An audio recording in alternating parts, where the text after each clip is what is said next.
Yeah, it's the 6 Paths Commandments, baby. What's going on? We here. 6 Paths Dice, Mr. Lane, if you need me. Want to go ahead and do this quick blog before I start this appointment I got to go to real quick. You know what I mean? I kept the frames on to give you a little production value. You feel me? But anyway, what's the den? You know what? I'm bringing that back. Den. So, Eazy the Block.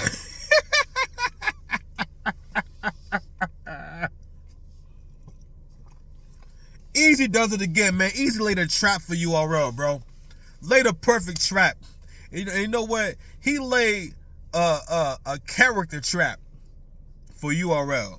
It was almost like he said, you know what? Okay, I'm not gonna go. He was listen. Eazy. We gotta start calling it Eazy Tommy Maguire. What's that? Or Jerry Maguire? Yeah, Jerry Maguire. Eazy is the Jerry Maguire of this battle rap stuff. He just came out his cubicle at URL Caffeine one day. It was like, I'm not gonna do what everybody think I'm gonna do, which is just flip out. You hear me? You know what I mean? You hear me? All I want to know is who's coming with me. That's what Eazy. That's what Eazy did. Eazy was like, all I want to know is who's coming with me. You want to come with me? You want to come with me? Anyways. And yo, he just been wild ever since, bro. And like, listen, I'm loving the Eazy the Block Captain show. So if you don't know, if you've been living under several rocks, if you've been kidnapped, you know what I mean, by a cult for the last 25 years, if you was in a coma,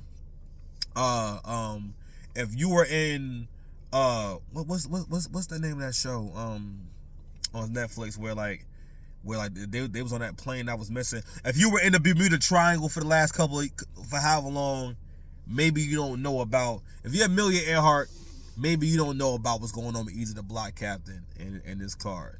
So, Chris Unbiased made an interesting point about if not for all this controversy, in a lot of ways, the controversy going on with this card in a lot of ways made the card more marketable and brought a lot more attention to the card. The original story is that Eazy the Block Captain announced, actually on quite short notice too, a card with him and Reed Dollars main eventing called Trenches, right?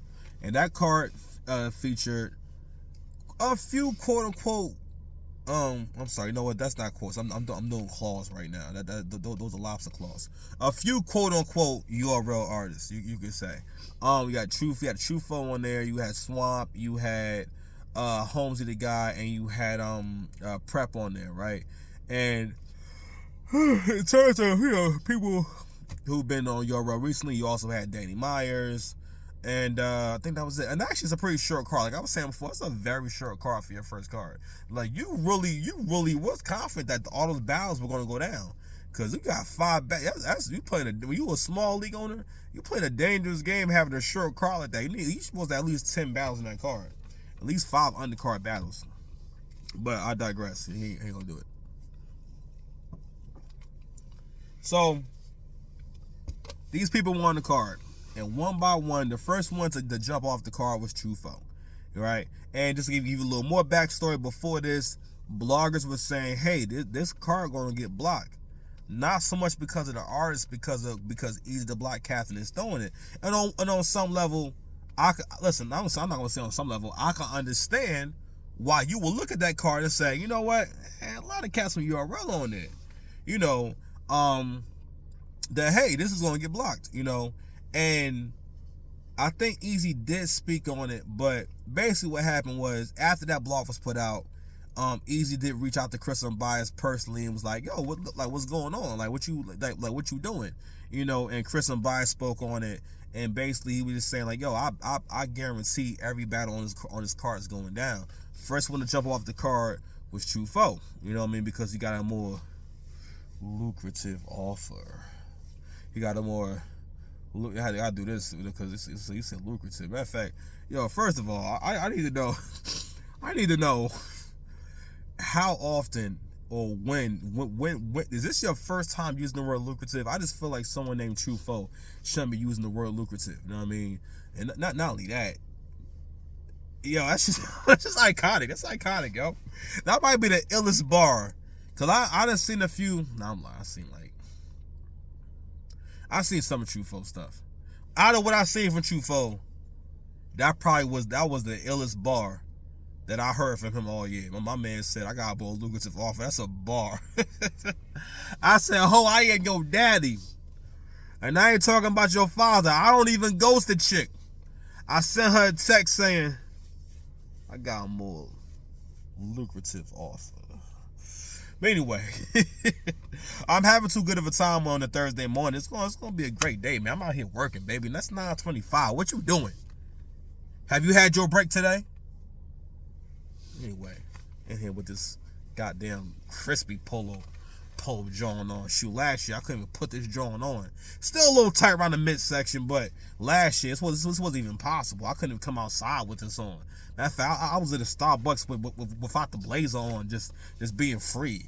But anyway, we're going back to so the main point is all the controversy about these battles going down, and one by one, people start jumping off the card, and I wonder why they jumped off the card. Is it the itsy bitsy URL? Like, goodness gracious. And what's crazy is, on some level, it's not the diss Holmesy or Prep. Those are all good guys. Shout out to Holmesy. I met Holmesy one time. This is before Holmesy even had dreads, man. He wasn't even this guy yet. He had a low cut, you know what I mean? And even back then, I felt like Holmesy got the face of a real good dude. He has like good guy face. He has a good guy's face. I'm mistaken. I'm like, that's a good dude right there. Actually, I was having a breakout performance that night at the Trap House. And that was my first great performance where I really dominated, you know what I mean? And what's crazy was I came in there with no bars. I came in there with no raps, actually. I didn't know any of my raps, you know. And I think Holmesy was hosting, I believe. I think he was hosting. And yeah, I ain't had no raps. I had my raps written down. I cannot tell you how I got through all three of those rounds. But that's a whole different story for a whole different day. Maybe later on today. I don't know. So anyway, so Holmesy, so I can see why people like Holmesy, Prep, you know, Trufo, I guess in his mind he might have felt like they don't really seem to be a huge priority at URL. Holmesy had a run. I think Holmesy had a good run. I don't think that everyone is meant, everyone is not meant for everything. You know what I'm saying? Some people are meant for the small room. Some people are meant for the big stage. Some people are not meant to be super duper legendary. I think for what Holmesy can do and what Holmesy been doing and whatnot, he had a great run. He made it all the way to the URL, and he also won the whole goddamn tournament. No matter what, he has that under his belt. I know that now. After he won the tournament and whatnot, I think I don't know if it was from a matter of battling too much, maybe, but you know he wasn't able to get back in that dominant pocket, you know, because he had I feel like he had two, but I believe he battled B Dot on the card with Mook and Rock, you know what I mean, and he didn't do too good in that battle. And he had another one after that. This is around that 2021 time and whatnot. And then from there, you know, it kind of just seemed like URL wasn't rocking with him like that because you kind of stopped seeing Holmesy. But anyway, so, you know, same thing with Prep. Prep was in the tournament after that one. Yeah, he was in the tournament after that one. I believe he battled KCJ. And I think Prep was on URL recently on the outside card. And he might have been on the final exam, John, right? So, Trufo, you know, Trufo comes from Midnight Madness, and from what I hear, Guerrilla Warfare, not right now. Anyway, I'm sorry for the red message. Yo, I can't stand when people who are not busy try to tell you that they can't meet you for 2 minutes. It's one thing if I'm trying to meet somebody for a super long time and I want to you know, sit down with you and I want to have a mountain of paperwork for you and whatnot. With my job, I come do a field visit. It's literally 2 minutes. It's 2 daggone minutes. I'm going to be right out of your hair. Out of your hair. You know what I'm saying? I come in, then I'm out. Straight like that. But anyway, I can't control nobody. I'm gonna apply some pressure though. I'm gonna say, all right, well, where you at? I'll come to you. I'm like, man, I live like 45 minutes from here. I ain't really trying to come back here like that. You know what I mean? So I might though, because I gotta do some work later on. But anyway, let's give some background on where these guys come from, right? So on some level, I kind of feel like I can see why, maybe Eazy thought that, all right, well, again, I can book these guys and it won't get blocked. But also, those gentlemen also told him that they was Gucci, right? And it wasn't under contract. But I guess what Eazy didn't account for, or maybe he did. Because let me tell you something. Everything that's going on with this brother, it's like, everything has been like a court in the plan with this brother, man. You know what I mean? So maybe he did know, but what happens, couldn't find out, oh, actually, no, I'm jumping ahead. Holmesy, Prep, and Trufo come off the card. You're right. And then, we get 2 lives from Eazy. We got one on Tuesday, one on Wednesday. Both electrifying. You hear me? Electrifying. He had special guests. It had twists and turns. It was emotional. There was laughter. It was everything in that blog, man. That shit had everything. Everything. It get like that here. It get like that here. In my Eazy voice. I don't mean to be yelling in y'all faces on a Thursday afternoon. Boy, when you be busy, I'm like, you ever think about when you was young and you was like real small, and you was like 7, 8 years old, and you be in class like, when is this going to be over? I want to go home. Let's take all. Man, listen, I wake up in the morning, I spin around like 2 or 3 times. It's 5 o'clock. It's 5 o'clock already. I'm like, oh goodness gracious, I got 2 more hours of work. But anyway, I'm going off on tangents. I shouldn't do that because that's how I lose track of my conversation. But I love y'all though, and I ain't got no notes. So that's that. But anyway, so both electrifying lives, right? And the first drawing, he does air out. Now listen, he said, I text Holmes, he said, I love you, but I'm about to grind you up. You know what I mean? And he did kind of go in on both Holmesy and he went in on all them really. So he put it out there that Trufo was asking him for a plate over there at Chrome 23, right?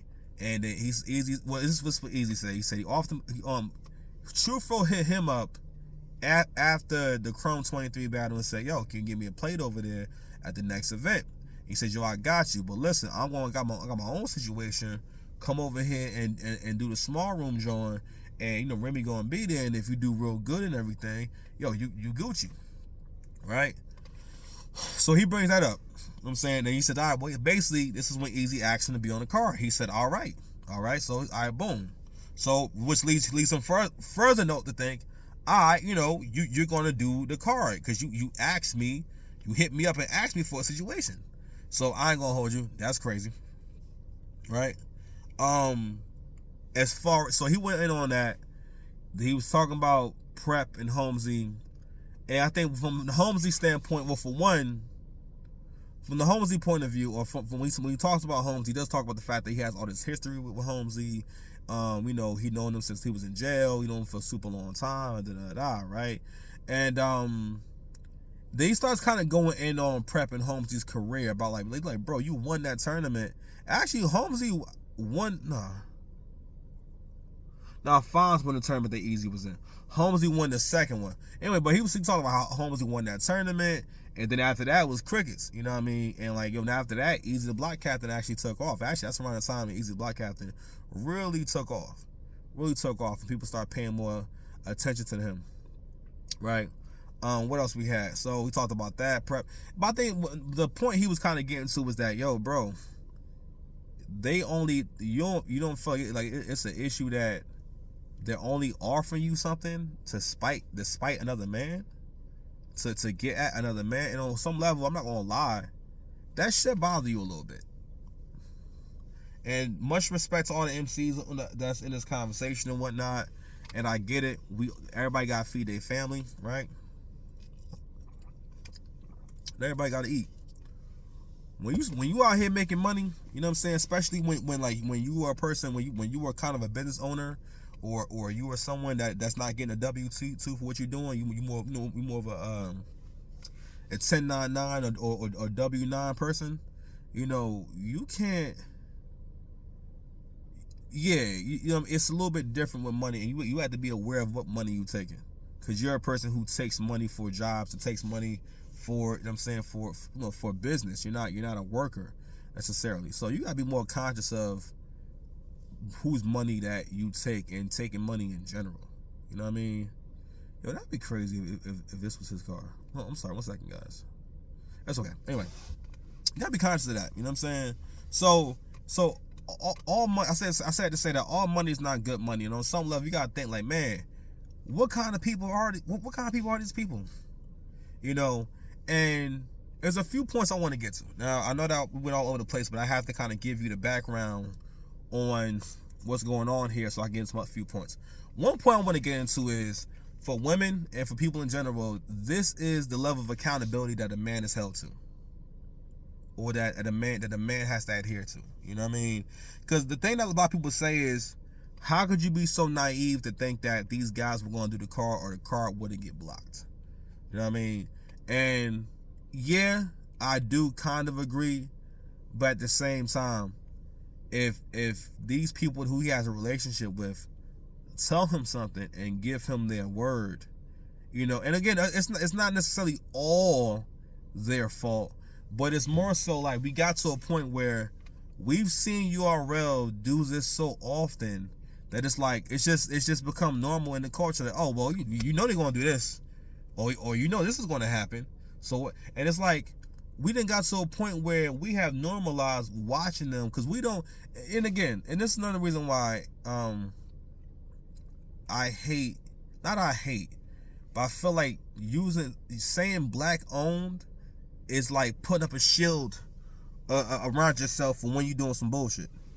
You know what I mean? I'm black owned. Like, you know, when the questions come, when, you know what I'm saying, when you giving bad services, whenever criticism comes, or you want sympathy, or you want to deflect and whatnot, it's like, you know, when that stuff comes at you, like when all those darts and shots of criticism and accountability come, you know, they just go, I'm black owned, or you know how like in Wakanda, in the John where the part where in Infinity War when Thanos comes to Wakanda to get the Mind Stone and whatnot, and you see like all the other Wakanda armies, and they're able to kind of form a barrier.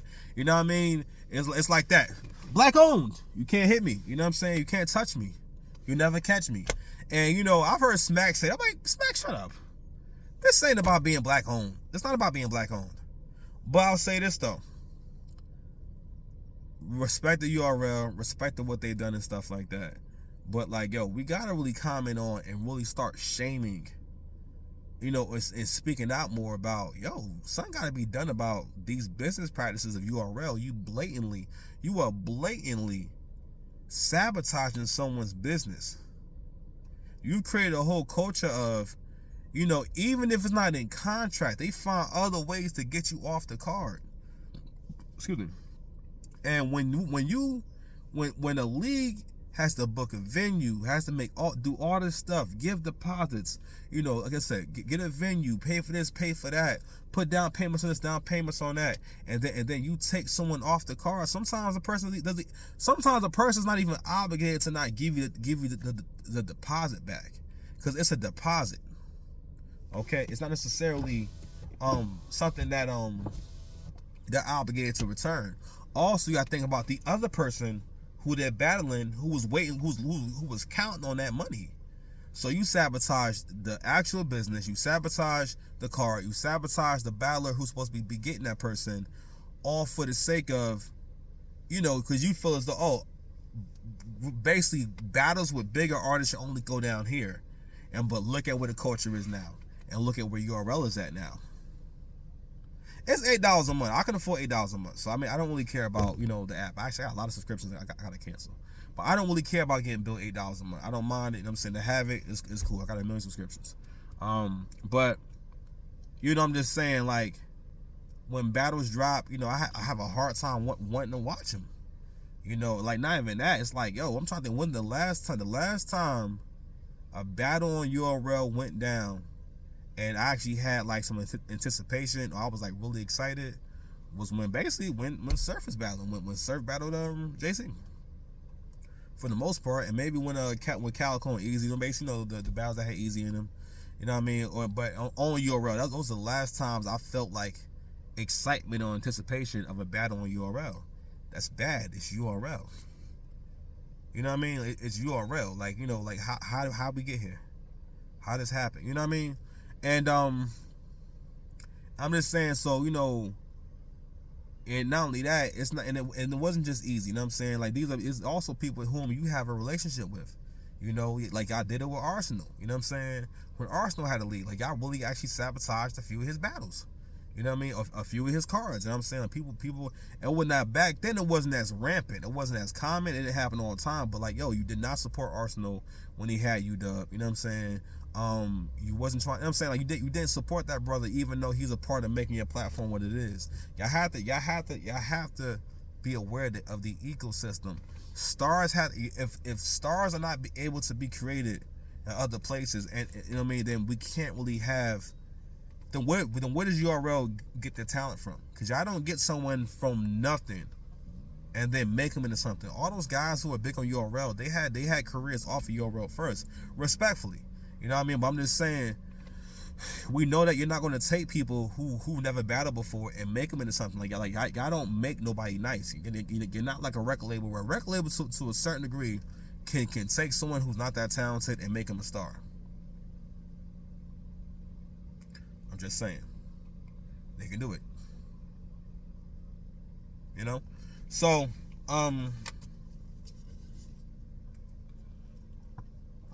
that's a point that I really wanted to get to. And again, it was almost like, Eazy knew they're gonna jump all over this. They're gonna try to block this card. But the banger was, and this was very interesting. Chris Mbaye said, he said, another thing that you're not considering is URL may try to block your battle with Reed Dollars too. If not block, sabotage your battle with Reed Dollars too. On the live yesterday. Now I have to watch the entire thing because that one was a couple hours long. Eazy was going live from, I was doing a phone session, which I think started around like 5:30 or so and ended around about 5:30. I think he was live for like 2.5 hours because he had Eric Fan on there. I saw on DNA Tooth that True 4 pulled up. That's what I was saying, man. A lot of twists and turns here, man. It gets crazier and crazier. Gets a little loopy over here in battle rap, But True 4 pulled up too. So I gotta check the whole thing out. But anyway, Eazy says in a roundabout way that he's like, yo, Reed Dollars, he said, I spoke to Reed. You know what I'm saying? He said he told URL, listen, I'll work with y'all, I'll rock with y'all and whatnot, but on the 3rd, I got a battle. I'm with y'all, I rock with y'all, but on the 3rd, I have a battle. I can't do it on the 3rd. You know what I mean? So, which means Chris Mbaye was right. They even tried to sabotage the main event. What are you doing? People know that you do this stuff now, man. Like, it's different when a business has these things on the hush, on the low, but people don't know. People know that you be doing this. And they gotta stop. It's corny. For what? You doing all this to stop someone from being able to eat? Shame on you. Shame on you, URL. Shame on you, Beasley. Shame on you, Smack, Chico, whoever you are. But I'm joking. But I mean, but seriously, bro, that's not cool. That's not cool, man. It makes me a little sad. Like, what is really? I get credit what that man has moved on. I mean, and these are all grown men. But that brings me back to my other point of, y'all gotta stop treating URL like this is the end all be all and the only way for people to see you. We can shoot good battles on our own, and we can invest. Yo, I don't know how much them cameras cost, y'all, but if you gotta invest if you really want to do battles, yo, invest in $5,000 and some good camera equipment one time, camera equipment and mics one time. Now, mind you, won't get you the top quality in the world, but yo, they make 8K, 10K cameras that can be bought by the public now. So it's not, you can get your hands on a few. I'm sure they're no more than $1,000 each. Which I know is a lot of money, but I'm just saying, if you're gonna be shooting battles, getting some good mics and whatnot, getting some good speakers and everything, recording the crowd, having a few cameras, that's all you really need. You know what I mean? Then after a while, you'll get the audience, because it's all about content. You know what I'm saying? And creating great content. So over here, what we're doing in this cartel is that, yo, we are all talking, and my dream is for everyone to build and share the tricks of the trade so everyone can get better and we can get better battles. But also too, the artists gotta have their own media. You cannot be a lazy artist no more. You have to actually have something going on besides rapping that's entertaining. You can no longer just battle rap and make money. Y'all all should have a channel. I don't care if on your channel you just record yourself walking around and just day in the life, you know what I mean? And just try to give people some kind of information, entertainment, something. If you want to just review battles, all right, cool. If you want to review music, do something. Do something with the fan base you have, because yo, if you got more than 10,000 followers, again, it may not be overnight, but you should be able to monetize that. That means that with 10,000 followers, you should be able to, if you have any kind of popularity and whatnot, you know, maybe not the first year, but after about 3 to 5 years of having 10,000 followers who actually engage with you and actually are there for you and whatnot, you should be able to sell something. You know what I'm saying? Where you with your other income, you may have a combined income of at least 100 G's. You should be able to make with 10,000 followers, you should be able to do something where at the very least you can make $1,000 a month off your followers, if not $10,000 a month off your followers. Whether you want to do verses, like, yo, if y'all really dope like that, you should be able to sell verses. You know what I'm saying? $500. You know what I'm saying? If you really big like that, $1,000. You know what I mean? $2,000. You know what I mean? If you a smaller guy, $200. You know what I mean? Listen. How many? Listen. You do, which is pretty cheap. I ain't gonna hold you. I would probably say somewhere about 5 is more realistic. But let's just say you're doing $500 verses. Listen, you do 100 verses of $500. I mean, how much is that? You know what I mean? Like, you know, let's see, 500. Yeah, so that's 50 grand. You do 100 verses. You know, and not only that, you never know if a record gonna blow up. You know, other ways. You know what I mean? Like, yo, sell something. You know what I mean? Sell some shirts, sell some hats. You know what I mean? Get you some merch, man. Engage with the fans, man. Yo, like, whoever rock with you, yo, whoever come on your lives, yo, that's your core.